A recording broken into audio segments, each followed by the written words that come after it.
எல்லோருக்கும் வணக்கம். இது நம்ம ஸ்ரீராம் ஜங்ஷன். இன்றைக்கி பிறந்தநாள் திருமண நாள் காணும் எல்லோருக்கும் ஸ்ரீராம் ஜங்ஷன் சார்பாக இனிய பிறந்தநாள் திருமண நாள் வாழ்த்துக்கள். இன்றைக்கி வீடியோவில் நம்ம என்ன பார்க்க போகிறோம் அப்படின்னு பார்த்திங்கன்னா, இன்றைக்கி ஒரு ஸ்வீட்டு தாங்க பார்க்க போகிறோம். நான் வந்து மாதம் வந்து ஆவினில் தாங்க வெண்ணெய் வாங்குவேன். வெண்ணெய் வாங்கி ஒவ்வொரு வாட்டியும் வந்து நெய் காய்ச்சும் போதும் என் பையனுக்கு கம்பல்சரி ஏதாவது ஒரு ஸ்வீட்டு பண்ணி கொடுத்துருந்தாங்க. சரிங்களா? போன தடவை வந்து கொஞ்சமாக அவனுக்கு மட்டும் மைசூர் பாக்கு மாதிரி பண்ணி கொடுத்தேன். சரி, இந்த தடவை வந்து அவனுக்கு வந்து கேசரி பண்ணி கொடுக்கலாம் அப்படின்னு சொல்லிட்டு எல்லாம் ரெடி பண்ணி வச்சுருக்கேங்க. நம்ம வீட்டில் செய்கிற மாதிரி நார்மல் கேசரி இல்லைங்க, கல்யாண வீட்டில் செய்கிற மாதிரி கொஞ்சம் ஸ்பெஷலாக பண்ணலாம் அப்படின்னு சொல்லி எல்லாம் ரெடி பண்ணி வச்சுருக்கேன். வாங்க வீடியோக்குள்ளே போய் பார்க்கலாம். அதே மாதிரி வந்து நான் வந்து ஒரு வாரத்துக்கு முன்னாடி சென்னை போயிருந்தேங்க. சென்னை போயிட்டு வரும்போது பாரிஸ் கார்னரில் வந்து இந்த ஆர்டிஃபிஷியல் ஃப்ளவர்லாம் இருக்குது பார்த்திங்களா, அந்த வீட்டுக்கு டெக்கரேஷன் பண்ணுற ஃப்ளவர், அதில் வந்து எல்லா டிசைனும் வாங்கிட்டேன். அந்த ஒரே ஒரு டிசைன் மட்டும் ரொம்ப நாளாக வாங்கணும்னு ஆசைப்பட்டேங்க. அது இந்த தடவை வந்து வாங்கிட்டு வந்திருக்கேன். சரிங்களா? இங்கே வந்து அந்த ஃப்ளவர் வந்து அந்த நிலமாலை வந்து ஒரு ஜோடியே வந்து 600 சொன்னாங்க திருநெல்வேலியில். நான் அதை வந்து பாரிஸ் கார்னரில் வந்து அதாவது 4 பீஸு 2 ஜோடியே வந்து 600 வாங்கினேங்க. சரிங்களா? அதை உங்ககிட்ட காட்டலான்னு இருக்கேன். அதே மாதிரி இன்னொன்று வந்து ஒரு மாதத்துக்கு அப்புறம் டெய்லி வந்து எங்கள் வீட்டில் உங்களுக்கு தெரியும் அல்லி தாமரை 2 எங்கள் வீட்டில் வச்சுருக்கேன் அப்படின்னு.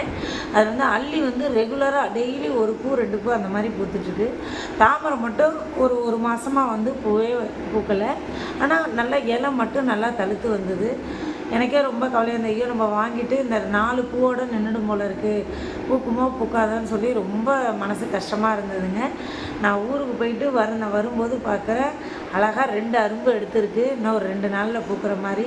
சரிங்களா? டார்க் பிங்க்கு அந்த லோட்டஸ் வந்து அதையும் உங்களுக்கு காட்டலாம் அப்படின்னு சொல்லிட்டு வீடியோ எடுத்துக்கேன். வாங்க வீடியோக்குள்ளே போய் பார்க்கலாம். இப்போ கேசரி பண்ணுறதுக்கு என்னென்ன பொருள் எடுத்து வச்சுருக்கேன்னு பார்க்கலாம். இந்த கப்பில் 3/4 கப்புக்கு வந்து ரவை எடுத்திருக்கேங்க. இது வந்து 1.5 கப்புக்கு ஜீனி எடுத்திருக்கேன். 1க்கு 2 அளவு. குங்குமப்பூ கொஞ்சம், இந்த பக்கம் வந்து வெள்ளரி விதை, கலருக்கு வந்து எல்லோ கலர் கேசரி பவுட்ரு, பிஸ்தா கொஞ்சம் கட் பண்ணி வச்சுருக்கேன், பாதாம் கொஞ்சம் கட் பண்ணி வச்சுருக்கேன், முந்திரி கொஞ்சம் எடுத்து வச்சுருக்கேன், இது வந்து ஜெர்ரி பழம் கொஞ்சம் எடுத்து வச்சுருக்கேங்க, கொஞ்சமாக ஒரு பிஞ்சு அளவுக்கு பச்சை கற்பூரமும் ஏலக்காய் பொடியும் எடுத்து வச்சுருக்கேன். இப்போ காய்ச்சின நெய் கொஞ்சம் எடுத்து வச்சுருக்கேன். நான் எப்போவுமே ஆவின் வெண்ணெய் தாங்க வாங்கி காய்ச்சுவேன். சால்ட்டு ஒரு சிட்டிகை சால்ட்டு, இது வந்து கோல்டு வின்னர் எண்ணெய், தேங்காய் எண்ணெய் கொஞ்சம் சேர்த்துக்கிட்டிங்கன்னா டேஸ்ட் வந்து கொஞ்சம் நல்லாயிருக்கும், அந்த ஃப்ளேவரும் நல்லாயிருக்கும். இப்போ அதுக்கு தேவையான 1க்கு 3 அளவு வச்சு தண்ணி சுட வச்சுக்கலாம். இப்போ வாங்க எப்படி செய்யலான்றதை பார்க்கலாம். இப்போ நல்லா கனமான வானல் தாங்க எடுத்திருக்கேன். இப்போ அதில் ஒரு கரண்டி நெய் சேர்த்துக்கலாம். நான் கரண்டியால் நெய் எடுக்கிறேன்னு நினைக்காதீங்க, அது சட்னி கரண்டி. இப்போ 2 ஸ்பூன் வந்து தேங்காய் எண்ணெய் சேர்த்துக்கலாம். மீடியம் ஃப்ளேம்லேயே வச்சுக்கலாங்க. வச்சுக்கிட்டு எண்ணெய் காஞ்சதுக்கப்புறமா நம்ம இந்த எடுத்து வச்சுருக்கிற ரவையை அதில் சேர்த்து அந்த ரவை வந்து பொரிஞ்ச மாதிரி வருங்க. அந்த அளவுக்கு நம்ம வறுத்துக்கலாம். செவக்கக்கூடாது. செவக்கிறதுக்கு முன் ஸ்டேஜ் வந்து கொஞ்சம் ரவை பொரிஞ்ச மாதிரி வரும்.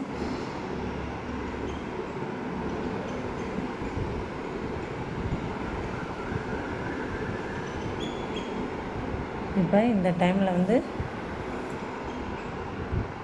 நம்ம அந்த கோல்டு வின்னர் எண்ணெய் எடுத்து வச்சுருக்கோம் பார்த்திங்களா, அதில் ஒரு 2 ஸ்பூன் சேர்த்துக்கலாம். கேசரி செய்யும்போது மட்டும் எப்போவுமே கேசரியும் சரி மைசூர் பாக்கும் சரி ஃபுல் அண்ட் ஃபுல் வந்து நெய்யிலே நம்ம செஞ்சோம்னா அது சாப்பிடும்போது வாயில் வந்து அப்படியே பிசு பிசுன்னு ஒட்டுங்க. செய்யும்போது நல்லாயிருக்கும். ஆனால் வந்து நம்ம அந்த ஆறுனதுக்கப்புறம் கொஞ்சம் சாப்பிடும்போது பார்த்திங்கன்னா நெய் அப்படியே மேலே உறைஞ்சி சாப்பிடும்போது வாயும் சரி கையெல்லாம் ஒரு மாதிரி பிசு பிசுன்னு இருக்கும்.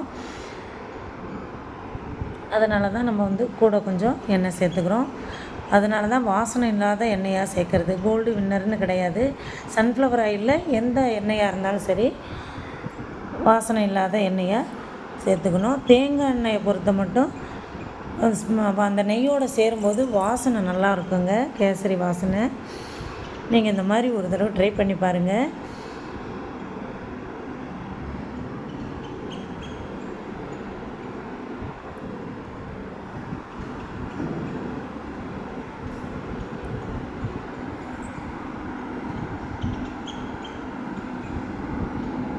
இப்போ ஓரளவு நல்லா ரவை வந்து பொரிஞ்ச மாதிரி வருது.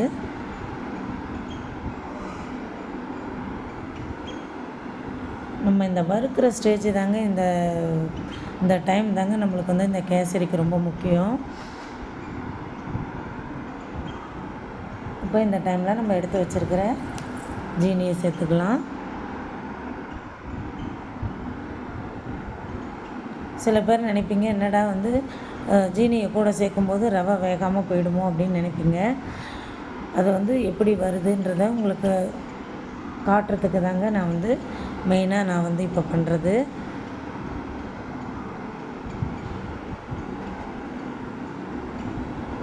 நீங்கள் இந்த மாதிரி செய்யும்போது தண்ணி ஊற்றும்போது உங்களுக்கு கட்டி பிடிக்காது.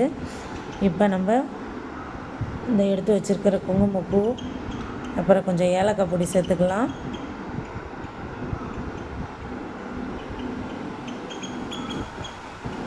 அதேமாதிரி பச்சை கற்பூரம் வந்து வாசனைக்கு இந்த கொஞ்சமாக ஒரு கடுகு அளவு தாங்க சேர்க்கணும். ரொம்ப சேர்த்திங்கன்னா அந்த நெடி வந்து சாப்பிட முடியாது, ஒரு மாதிரி இருக்கும். இப்போ எல்லாத்தையும் ஒன்றா கலக்கிற மாதிரி வறுத்துக்கலாம்.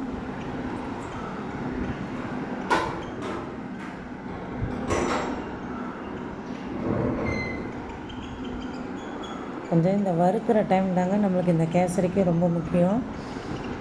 இந்த டைம் தான் நம்மளுக்கு பொறுமையாக செய்யணும்.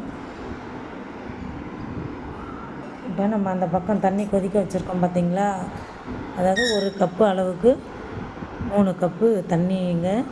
நான் வந்து 3/4 கப்பு கொஞ்சம் வந்து கேசரி இலக்கமாக செய்கிறதுனால நான் வந்து 1 கப்பு அளவு எடுத்தே 3 கப்பு தண்ணி விட்டுருக்கேன். இப்போ நம்ம சிம்மில் வச்சுக்கிட்டு மீடியம் ஃப்ளேம்லேருந்து சிம்முக்கு மாற்றிக்கணும். மாற்றி தண்ணி வந்து 3 கப்பு அதில் சேர்த்துக்கலாம். நீங்கள் மீடியம் ஃப்ளேமில் வச்சா கூட சரி, அது தண்ணி கொதிக்கும் போது மேலே தெரிக்குன்றதுனால தான் சிம்மில் வச்சுக்க சொன்னேன். 2வது கப்பும் எடுத்தாச்சு.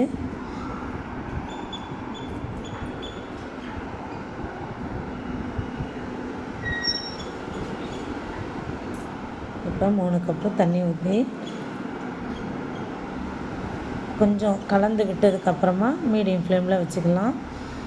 அது வரலும் சிம்மில் தாங்க இருக்கணும்.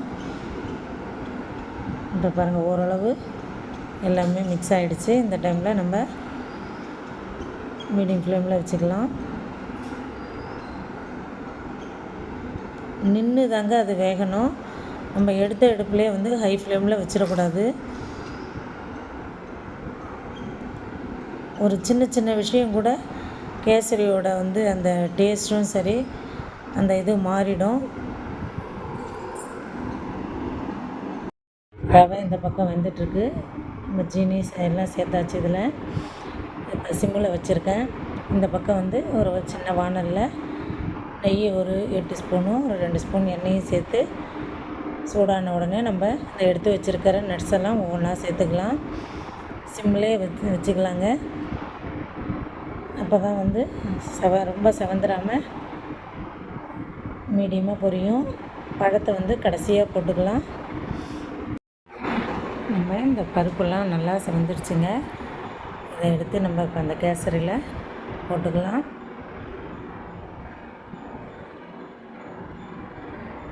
நீங்கள் சிம்மில் வச்சு செய்யும்போது ரிலாக்ஸாக செய்யலாம்.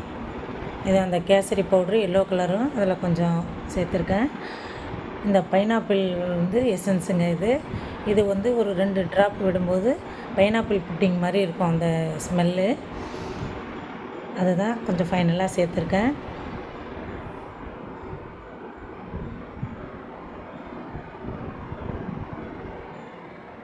இதை வந்து இப்போ ஒரு 2 ட்ராப் சேர்த்துக்கலாம். ரொம்ப ஊற்ற வேண்டாம். நான் இப்போ விட்டுருக்க மாதிரி ஒரு 2 ட்ராப் வரும். இந்த பைனாப்பிள் நம்ம புட்டிங் செய்கிறோம் பார்த்திங்களா, அந்த மாதிரி வாசனை வரும். இப்போ பாருங்கள், சிம்மிலேயே வச்சு நம்ம இந்த மாதிரி மெல்லமாக கிளறி விட அந்த எண்ணெய்லாம் வந்து மேலே வந்து நிற்கிது பாருங்கள். ஒரு 2 நிமிஷம் மட்டும் அடுப்பில் வச்சு நம்ம கொஞ்சம் கிளறி கொடுத்துட்டு கேஸை ஆஃப் பண்ணிடலாம். சூப்பரான சுவையான கல்யாண வீட்டு கேசரி ரெடி ஆகிடுச்சு. இப்போ பாருங்கள், தட்டில் விட்டு காட்டுறேன் பாருங்கள், ஒட்டாமல் எவ்வளோ அழகாக வருது அப்படின்னு. நீங்கள் இதை ஹாட் பாக்ஸில் எடுத்து வச்சிங்கன்னா இந்த மாதிரி நல்லா எப்போவுமே தளன்னு இருக்குங்க கேசரி. நீங்களும் இந்த மாதிரி வீட்டில் ட்ரை பண்ணி பார்த்துட்டு எப்படி வந்திருக்குன்றதை என்னோடய கமெண்ட் பாக்ஸில் சொல்லுங்கள். அடுத்தது நம்ம வாசலில் கார்டன் பார்க்கலாம். இந்த நிலமாலை தான் வாங்கிட்டு வந்திருந்தேன். ஒரு ஜோடி வந்து இந்த மெரூன் கலர்லேயும் ஒரு ஜோடி வந்து வயலட் கலர்லேயும் வாங்கியிருந்தேன். நிறைய கலர்ஸ் வச்சுருந்தாங்க. அந்த 2 கலர் மட்டும் எனக்கு பார்த்த உடனே ரொம்ப பிடிச்சிருந்தது. நான் மோஸ்ட்லி வந்து நிறைய, அதாவது வீட்டுக்கு என்ன தேவையோ அது வந்து இந்த மாதிரி நிறைய ஆர்டிஃபிஷியல் ஃப்ளவர் வந்து நிறைய டிசைன் வாங்கினேன்.